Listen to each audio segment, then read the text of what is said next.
This is Janhvi and I welcome you to all in concept classes.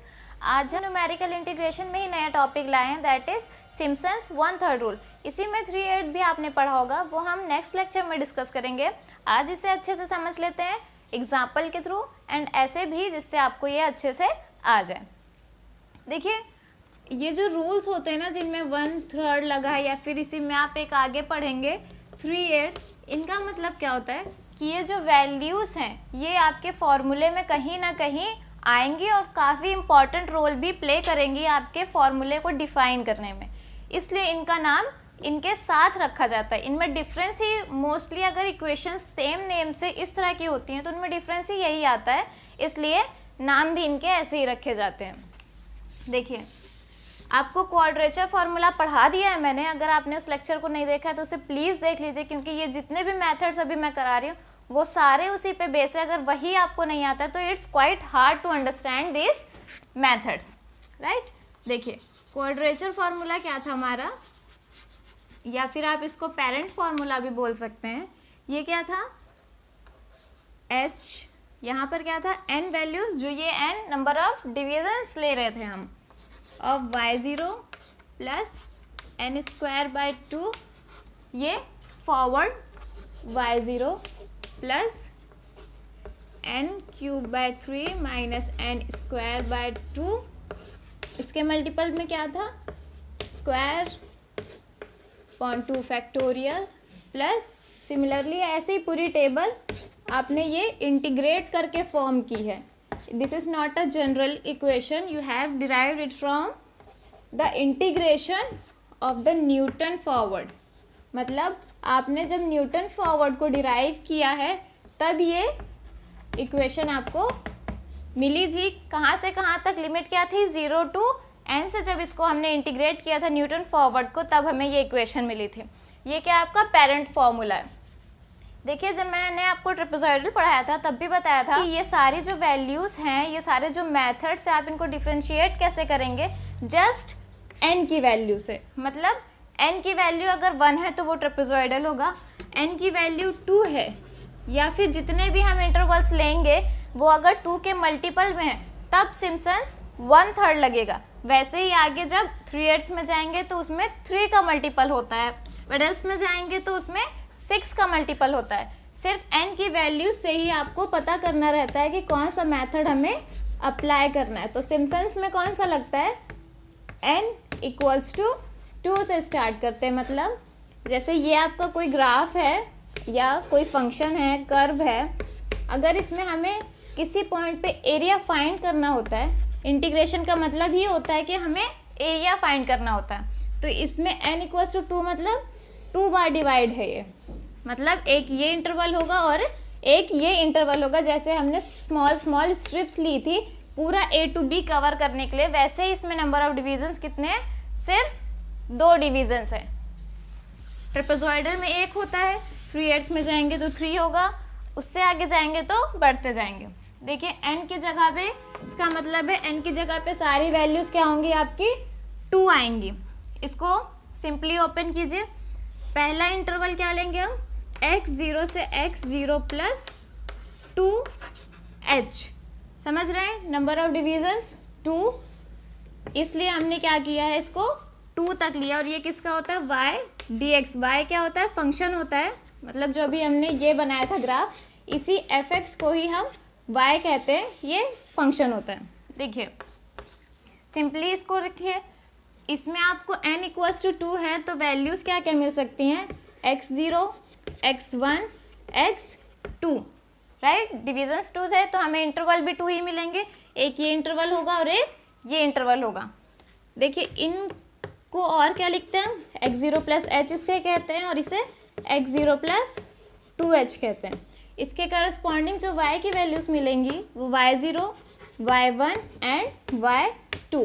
इसी में आप Newton forward को find करेंगे तो ये इसके बीच का डिफरेंस होता है, यहाँ पर आएगा। देन इसके बीच का डिफरेंस आपको क्या मिलेगा, y1। और इसके आगे भी हम आगे जा सकते हैं, इन दोनों के बीच का फॉरवर्ड निकालेंगे, then this is y0। It means हमें जो ये फॉर्मूला है इसे कहाँ तक यूज़ करना है, इसे इस वैल्यू तक यूज़ करना है। जैसे ट्रेपेजॉइडल में सिर्फ यहाँ तक की वैल्यूज मिल रही थी तो हमने फॉर्मूला भी यहाँ तक यूज़ किया था। इसमें हमें फॉर्मूला भी यहाँ तक यूज़ करना है बिकॉज हमें ये वाली वैल्यू मिल रही है। ये नहीं कर सकते क्योंकि क्यूब की वैल्यू नहीं है। समझ में आया आपको? सिंपली आइए इसको ऐसे ही लिखते हैं। देखिए फॉर्मूला यहाँ तक यूज़ होगा तो आप फॉर्मूला लिखेंगे भी यहीं तक, इससे ज़्यादा की ज़रूरत नहीं है। h n की जगह पे 2 रख दें बिकॉज n की वैल्यू 2 है। सो 2y0 plus n square by 2 square by 2 मतलब 4/2 इज 2 ऑफ, इसकी वैल्यू क्या होती है फर्स्ट फॉरवर्ड y0 मतलब y1 माइनस y0। ऑलराइट, यही वैल्यू हम यहाँ पर प्लेस करेंगे। सो y1 माइनस y0। सिमिलरली आगे चलते हैं। प्लस n क्यूब मतलब 2 का cube that is 8/3 then minus n square 4/2 multiply में क्या होगा स्क्वायर ऑफ y0, या इसे आप लिखना चाहें तो इसे ऐसे भी लिख सकते हैं, राइट। 2 फैक्टोरियल ओपन करेंगे तो 2 का 2 ही आएगा। इसे डिवाइड कीजिए, 2 बचेगा। यहाँ पर अंदर वैल्यूज आपको मिलेंगी h 2y0 प्लस ये अंदर मल्टीप्लाई होगा सो 2y1 माइनस 2y0 प्लस इसे सॉल्व करेंगे पूरा देन यू विल गेट 1/3। सिर्फ यही मिलेगा क्योंकि ये 2 से 2 एक डिवाइड हो जाएगा, बाकी सॉल्व करेंगे तो 1/3। इसकी वैल्यू क्या है, क्या ही होगी बिकॉज फर्स्ट फॉरवर्ड के लिए क्या होती है y1 माइनस y0। सो हमें ये अप्लाई करना है इन दोनों पे। सो ये क्या हो जाएगा y1 minus first forward of y0। समझ में आया?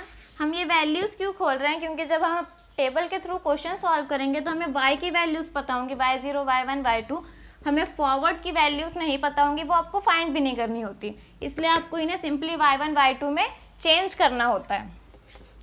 अब क्या करेंगे आगे, ये इससे डिवाइड, यहाँ पर सिर्फ 2y1, ये 3 मल्टीप्लाई हो जाएगा इसके साथ बिकॉज हम एलसीएम लेंगे। सो ये हो जाएगा 6y1 प्लस इसे ओपन करेंगे, देखिए यहीं पर देखिए आप इसे, इस ब्रैकेट को सिर्फ इसको ओपन करेंगे, इसकी वैल्यू क्या होगी y2 minus y1 then minus इसकी वैल्यू क्या होगी y1 माइनस y0। ये माइनस अंदर मल्टीप्लाई होगा सो ये प्लस हो जाएगा। बस इन दोनों को क्या करके आएगा y2 minus 2y1 plus y0, मतलब इस पूरे की जगह कितनी वैल्यू आएगी, सिर्फ ये वैल्यू आएगी। सो y2 minus 2y1 plus y0 upon में होल अपॉन में अब 3 आ जाएगा। समझ में आया इतना आपको? ये देखें, अब इसको ये इससे सब्सट्रैक्ट होगा देन h, यहाँ पर आपको सिंपल मिलेगा y0 प्लस 6 में से 2 सब्ट्रैक्ट होगा सो 4y1 प्लस y2 और इस 3 को हमने बाहर भेज दिया सो 3। ये है आपका सिम्पसन्स का फॉर्मूला। देखिए मैंने आपसे कहा था कि 1/3 का कोई यूज़ होगा तभी उसका नाम ही उससे पड़ता है। 1/3 का यूज़ यहाँ पर है। देखिए ये क्या है, सिंपली इसको आप याद कैसे रखेंगे, x0 है, ये x0 प्लस 2h है, तो x0 की करस्पॉन्डिंग y0 वैल्यू हमें मिल गई। इसके बीच में एक वैल्यू आएगी x1, उस x1 के करस्पॉन्डिंग y1 मिला जिसका 4 मल्टीपल होगा एंड लास्ट y2। ऐसे ही आप सारे इसके आगे की वैल्यूज़ फाइंड करेंगे या सिंपली इसी के थ्रू लिखेंगे, उन्हें सॉल्व करने की ज़रूरत नहीं पड़ती। ये देखिए अगर आपने ये इंटरवल चेंज कर दिया x0 प्लस 2h से x0 प्लस 4h तक के लिए, तब ये फॉर्मूला क्या बनेगा h/3 अंदर ये किसकी वैल्यू है, इसके करस्पॉन्डिंग हमें वैल्यू मिलेगी y2 की। सो y2 प्लस इन दोनों के बीच में क्या बच रहा है y3, तो वो 4 का मल्टीपल होगा y3 प्लस लास्ट वैल्यू क्या होगी y4। समझ में आया? सिमिलरली आप इसी तरह सारे इंटरवल्स के लिए अपने इक्वेशंस या अपने फॉर्मूले लिखेंगे। वैसे ही अगर हम लास्ट टर्म देखें x0 plus n minus 2h, 2h क्यों है? क्योंकि हमें दो का गैप चाहिए। अगर यहाँ पर हमने x0 प्लस nh लिखा है तो उसमें 2 का गैप इसी पोजीशन पर आएगा। सो इसका y dx फाइंड करेंगे। यहाँ पर क्या मिलेगा आपको? देखिए h/3 सिंपली मिल जाएगा। फिर उसके बाद ये वाली वैल्यू का yn माइनस 2 प्लस 4 मल्टीप्लाई क्या होगा? जो इन दोनों के बीच में वैल्यू है, सो yn minus 1 plus last value क्या है? yn। ये आपका क्या हो गया? एक जनरल हो गया। यहाँ पर अब वैल्यू निकाल रख के इन सब की वैल्यूज भी फाइंड कर सकते हैं। अब क्या करना है हमें? सिंपली x0 से लेकर x0 प्लस ns तक के सारी वैल्यूज को कंबाइन करके एक जनरल फॉर्मूला बनाना है जो कि सारे क्वेश्चन में यूज हो सके। अब देखें,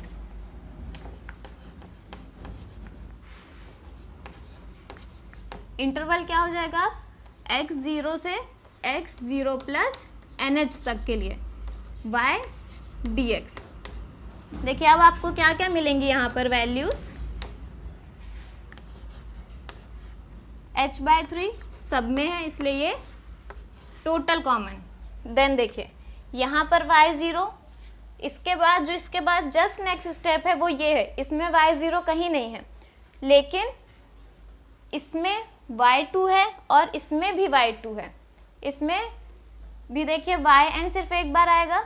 इट मीन्स आपको फर्स्ट वैल्यू से y0 एंड लास्ट वैल्यू से yn सिंगल टर्म्स में मिलेंगे, इनका कोई भी मल्टीपल नहीं होगा। सो y0 प्लस yn आपको सिंगल टर्म्स में मिलेंगे। देन देखिए ये जो वैल्यूज हैं, जो ऑड वैल्यूज हैं आपकी पूरी टेबल की, y1, y3, ऐसे y5, y7, y9, yn minus 1, ये सब क्या है? ऑड वैल्यूज हैं। ऑड वैल्यूज क्या है? मल्टीपल है 4 के। सो प्लस 4 मल्टीपल में क्या क्या आएगा यहाँ पर? y1, y3, y5, ऐसे ही कहाँ तक? yn minus 1। n माइनस 1 क्यों है? क्योंकि बीच की सारी वैल्यूज क्या है? ऑड है और उन्हीं का मल्टीपल 4 है। देन अगेन प्लस ये देखिए ये y2, यहाँ पर भी y2 है। सिमिलरली यहाँ y4 है, अगले केस में y4 होगा। अगेन इट मीन्स जो ऑड वैल्यूज थी वो 4 के मल्टीपल हैं और जो इवन वैल्यूज हैं वो 2 के मल्टीपल हैं। सो y2 प्लस y4, y6, ऐसे ये वैल्यूज कहाँ तक जाएंगी? yn माइनस 2 तक। समझ में आया? क्योंकि yn लास्ट वैल्यू तो एक ही बार मिल रही है, n माइनस 1 ऑड है, सो n माइनस 2 इवन होगी। ये हुआ आपका जनरल फॉर्मूला। इसलिए था आपका सिम्पसन्स 1/3 रूल। इसी पे क्वेश्चन देखते हैं एंड इसको अच्छे से कंफर्म करते हैं। देखिए इसको आप एक बार समझ लीजिए अच्छे से, कौन सी वैल्यूज 4 से मल्टीप्लाई होंगी, कौन सी वैल्यूज 2 से ऑड। देखिए 2 पहला टर्म भी होता है इवन के लिए, सो 2 से इवन एंड 4 से ऑड मल्टीप्लाई होंगे। अब इसी पे क्वेश्चन देखते हैं जल्दी से। देखिए इंटीग्रेशन मतलब लिमिट दिया है अपर से लोअर इज 0 to 6, मतलब लोअर आपकी लिमिट 0 है एंड 6 है। फंक्शन क्या दिया हुआ है अंदर?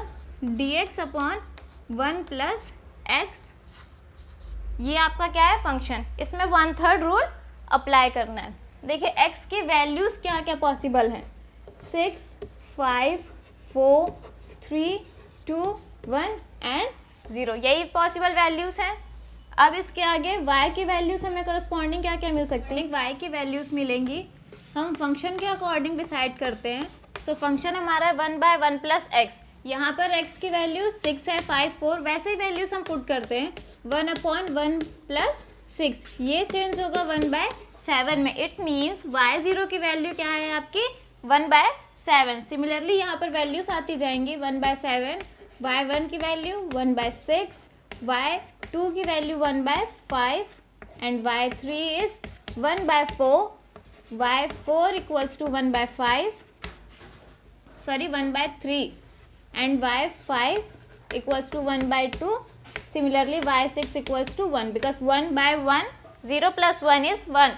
It means ये आपकी वैल्यूज है. आप इनको पॉइंट में भी निकाल सकते हैं, लेकिन पॉइंट में हार्ड हो जाएगा क्योंकि आपको सबको डिवाइड करना पड़ेगा. तो आप इसी तरह फ्रैक्शन में वैल्यू सॉल्व कर लीजिए, उसके बाद डायरेक्टली लास्ट आंसर अपना पॉइंट में फाइंड करेगा.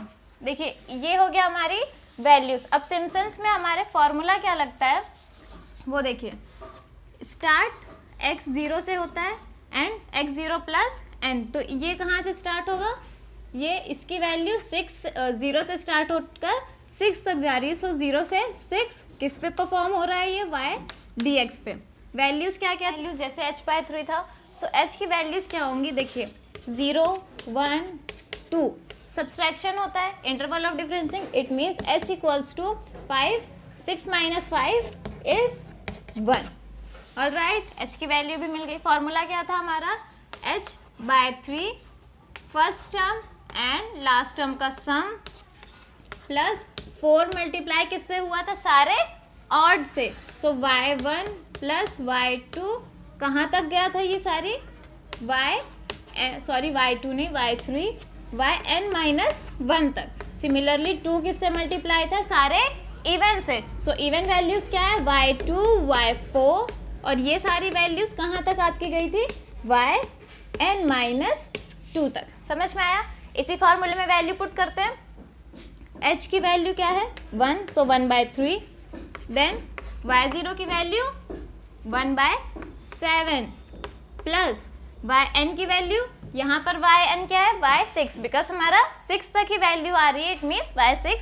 सो हमारा ये लास्ट वैल्यू क्या है 1 प्लस 4 मल्टीप्लाई क्या होंगे इसमें ऑड टर्म्स. ऑड टर्म्स कौन से, y1 y3 and y5. So y1 की value 1 by 6 plus 1 by 4 plus 1 by 2.